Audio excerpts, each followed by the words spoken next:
हाँ, रामकेश यादव सभासद उनके भतीजे बबलू, उनकी तरफ से पार्टी के लिए 10 रुपए इनाम आ रहा है।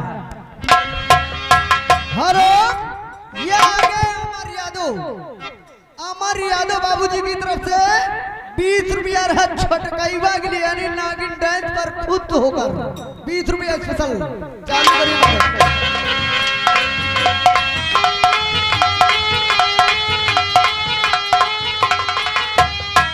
हेलो, ये आगे धर्मेश यादव कोषाध्यक्ष बाबूजी की तरफ से 100 की नोट में 20 रुपए का पुरस्कार। धन्यवाद भैया को।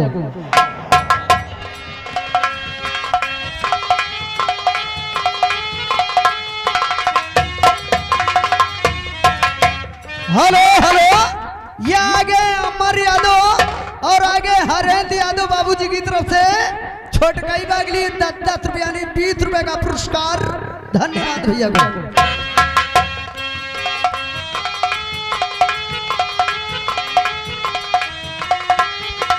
हेलो, ये आगे श्रीमान अनुज मौर्य बाबूजी, अनुज मौर्य की तरफ से 10 रुपए का पुरस्कार। धन्यवाद भैया को।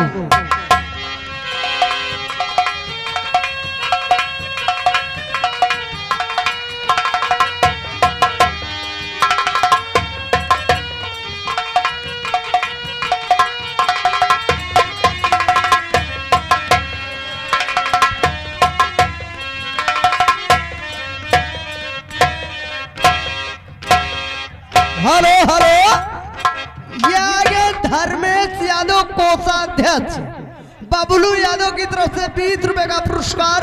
धन्यवाद भैया को।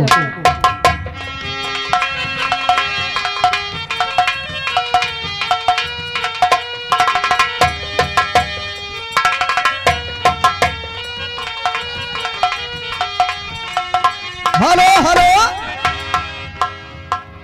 ये आगे बड़े भैया अमर यादव, हरेंद्र यादव बड़े भैया की तरफ से 20 रुपए का पुरस्कार। धन्यवाद भैया को।